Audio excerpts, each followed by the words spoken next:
Handshake lines are a timeless tradition in hockey, and whether you hate the Winnipeg Jets or are the biggest fan of the Dallas Stars, there was nothing more touching than seeing the respect and care put into the conversations around Mark Scheifele following the passing of his father and the Jets' Game 6 loss to the Stars. Today we're going to focus on what happened to the Jets in their playoff run, but before we do that, I just want to send my deepest condolences to Mark, his family, the Jets players, and the organization. The dedication that Scheifele has for the game is a representation of why hockey is the greatest sport on earth, and the respect shown by the Stars players, organization, and more importantly their fan base is why this community is so special. Playing in that game could not have been an easy decision, but Mark's dedication to hockey and his family, it's all shown just through his passion for the game. So the hockey community and myself stand with you and send prayers and condolences to your family. We're all thinking of you in these tough times. It's always tough to transition from a topic like that, but I think the easiest way is to just dive right into what we're going to in this video.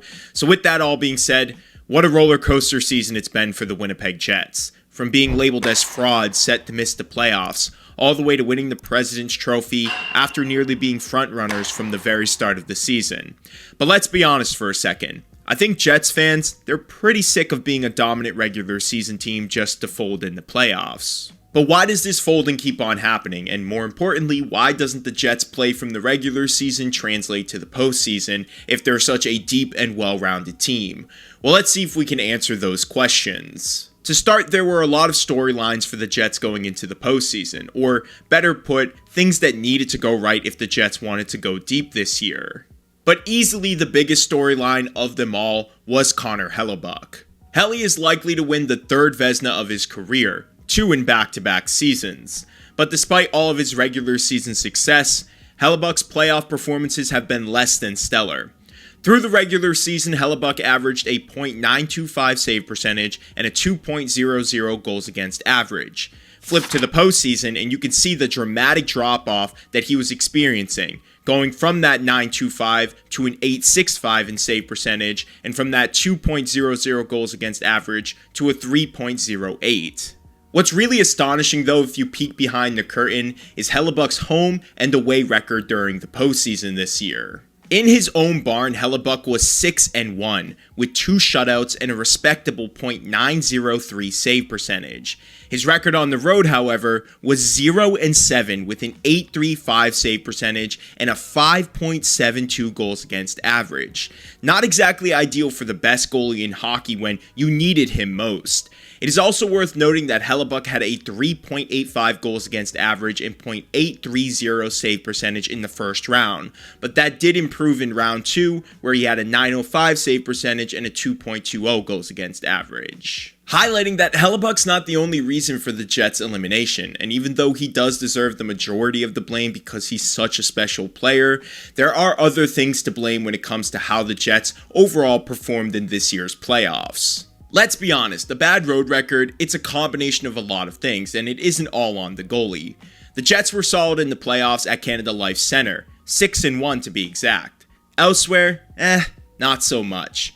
Winnipeg, which had the NHL's best 26 road wins during the regular season, went 0-6 and were outscored 27-9 in 2 rounds. Sure, Connor Hellebuyck wasn't at his best during the playoffs, particularly during round 1, that stretch where he was pulled in 3 games, allowing 16 goals on 66 shots for a .758 save percentage. But only 9 goals in 6 games, it's just simply not enough from your offense, even if Hellebuyck stood on his head in some of those games to try and pull off a win.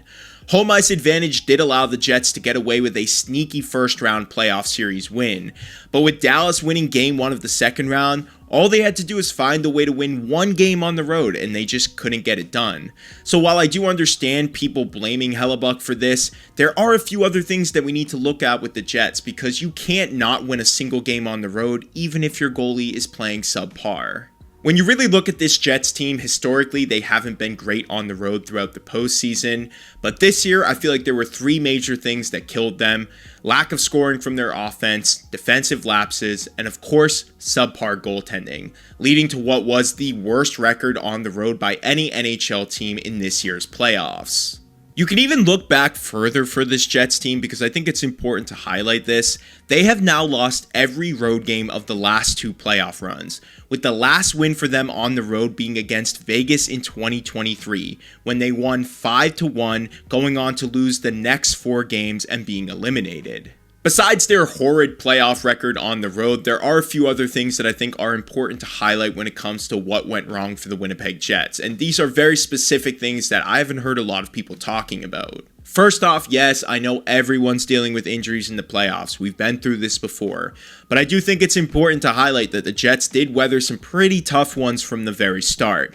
First off, they didn't have Ehlers or Vilardi for the start of the first round. Vilardi, who missed the final 11 regular season games with an upper body injury, came back in Game 5 against the Blues, and from then on just didn't really make a big impact.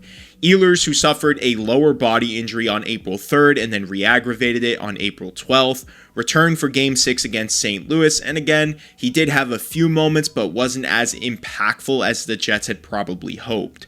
Scheifele was out for Game 6 and 7 against the Blues after sustaining an undisclosed injury in Game 5, and then we all know Morrissey went down with an injury missing most of Game 7, and even though they did pull it off against the St. Louis Blues, I'm sure some of these things were still lingering with these players as they entered round 2. So overall, just a tough go for the Jets when it came to their roster and their overall health.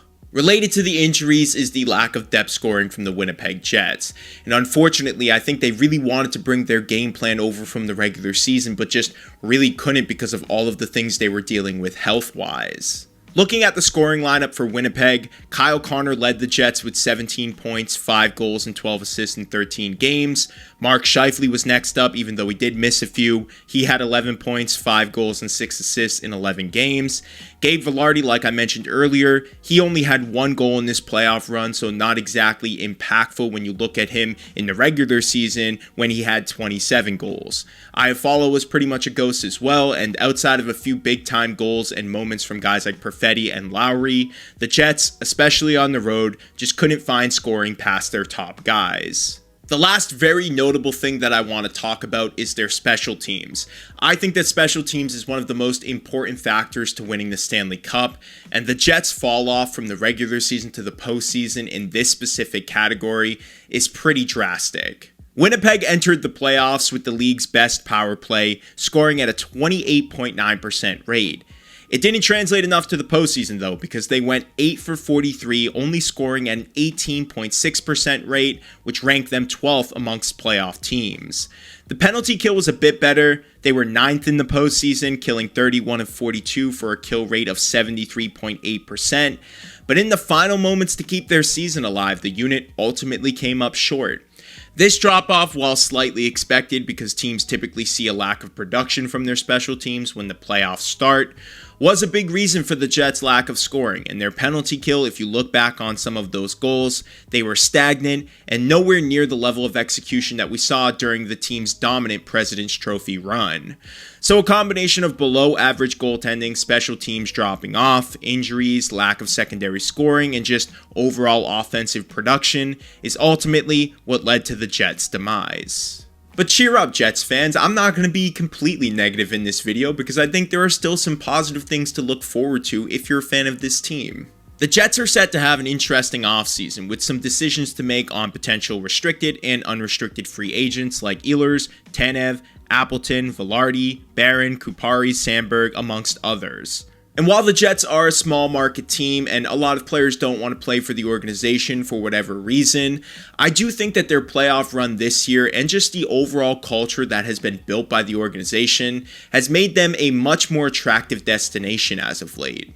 Signing Vilardi and Ehlers should be priority number 1 for Chevy, but I know that both of these players may not want to stay in Winnipeg, so there is the other option of maybe offer sheeting players. That could just be a potential route for Winnipeg.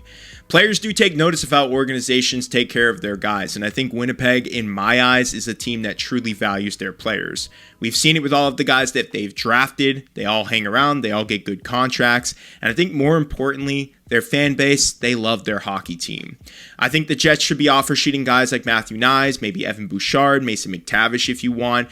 These are just some of the top names off of my head. Not sure if they'll be a great fit, but they are potential players who could work out in Winnipeg. And they should also speak to big players like Mitch Marner. Prepare to give him a big bag if you want to. And maybe it'll work out, maybe it won't, but you have a window to compete here. And your fan base, they are locked in and they want a championship. And being complacent with how you build out this roster, it's just not going to work. Sad ending for the Winnipeg Jets. I really wanted to see them succeed. I love a lot of their players, and I think that their fan base, you guys, are some of the best in all of hockey. But if you're a fan of the Jets or just a neutral bystander, how do you feel about their season? Are you disappointed? Do you feel happy based on the expectations from early in the year? Let's talk about this and anything else about the Winnipeg Jets from this video. Thank you guys so much for watching this one. If you enjoyed it, give it a thumbs up and subscribe to the channel.